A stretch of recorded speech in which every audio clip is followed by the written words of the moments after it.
Thank you for staying with SABC News. You're still watching On Point.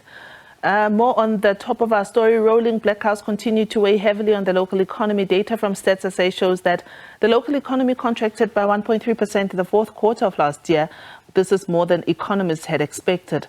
7 industries recorded negative economic growth between the third and the fourth quarter of 2022. Henk Langenhoven is a chief economist at the Minerals Council of South Africa. Henk, welcome to On Point, and thank you so much for joining us. I'm sure it's not a surprise for you to see that the mining industry had taken a knock the way it has, given the challenges that you've experienced, not only with load shedding, but also with logistics owing to problems with the logistics issues.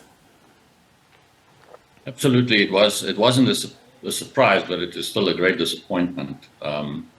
And what is worrying is that commodity prices are not performing the way they have been during 2022. So the windfall that we had from several of the commodities seem to have come to an end. And the only way that one can earn the same amount of money is, of course, if you can increase the volumes.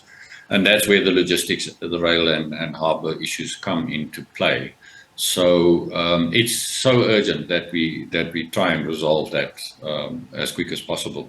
Yeah. The last we spoke at the mining Indaba, you had assured me that you have spoken to Transnet executives, that there would be a meeting that would be had and everything would be at least you'd find a solution.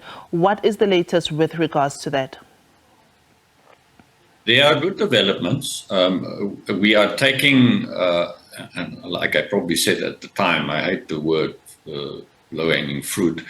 We are taking one problem at a time. If just to give you one idea of a very simple issue, is that generators are needed in some areas for signaling, and the industry is really trying to add and help wherever it can.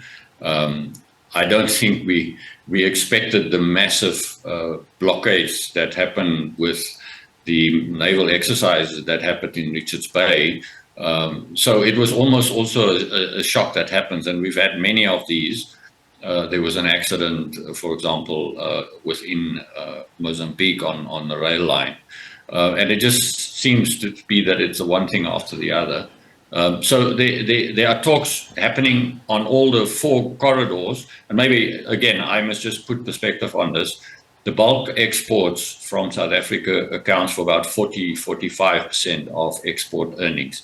And that's really what we're talking about. The rest are, of course, platinum, mostly platinum and gold. And we don't need the massive logistics for that, and that is not doing too badly.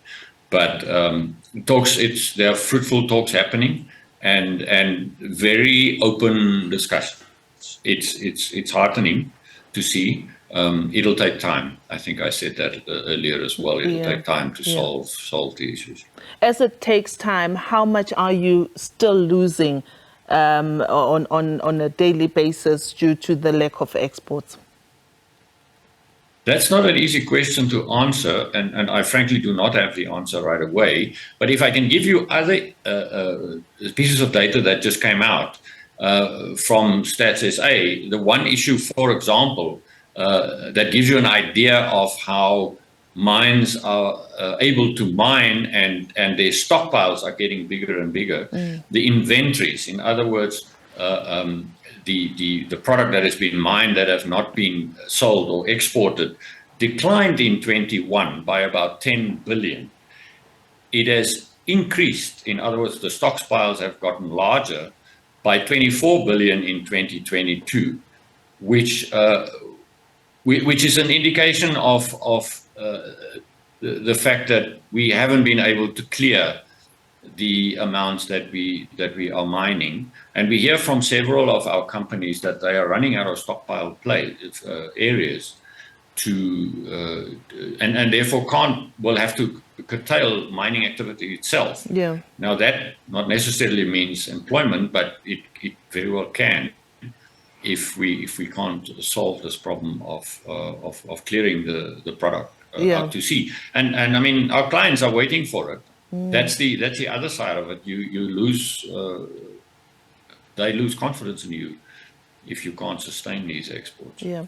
Henk, let's go back once again to the rolling blackouts and the impact that they're having on the mining sector. Most of your members are already making alternative measures. They're building their own solar plants. I know Harmony is one of those that are building their own. Surely this particular number is one of those numbers that would nudge those that can afford it to start making plans or spearheading their plans and fast-tracking them.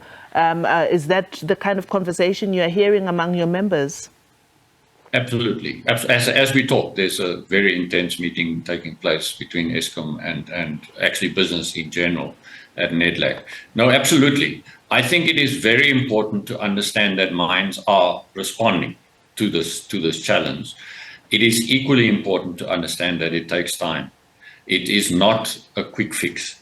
And in the end, we need the base load from Eskom to continue and to stabilize. So there is progress. There is definitely progress, but it takes time.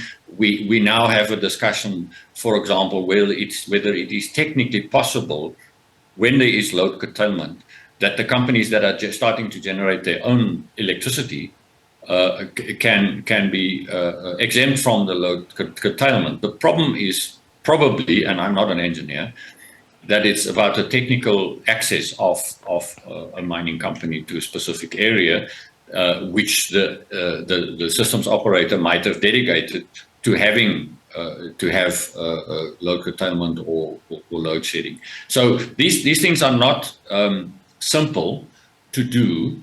But the debates, I think that's the important part. Yeah. The debates are going on. It is a crisis. We need to all bring our side of whatever we can do. And like I'm saying, there is a meeting actually taking place now about some of these issues. Yeah. As I prepare to conclude with you, I can't let you go without further exploring the statement you issued this morning, saying that you do welcome Dr. Hossein Ramokgopa's appointment, saying that you've worked with him before, and you just generally accept his appointment. Vote of confidence, and are you, as the mining fraternity, confident that at least the government is moving in the right direction with this new appointment? We had an excellent meeting with him and his team, and are providing information to him. I think he asks the right questions. He is saying, generally one can change regulations and put out statements and whatever, but what specific can be done to get projects going and to get them through and so on. And as you probably know, one of my team, the economics team, is working in the presidency on Vulindlela. And we are absolutely providing him everything that we can. And I think the important issue is that now that he's a minister, he is talking to peers, where in the past he had to knock on doors and say, please, can you help me? Now he can say, please, colleague, help me and help us, and let's get the country going. Mr. Henk Langenhoven is the chief economist at the Minerals Council of South Africa. Thank you so much for sharing your views on the GDP as well as the impact that some of the challenges have on the mining industry. Thank you so much for your time.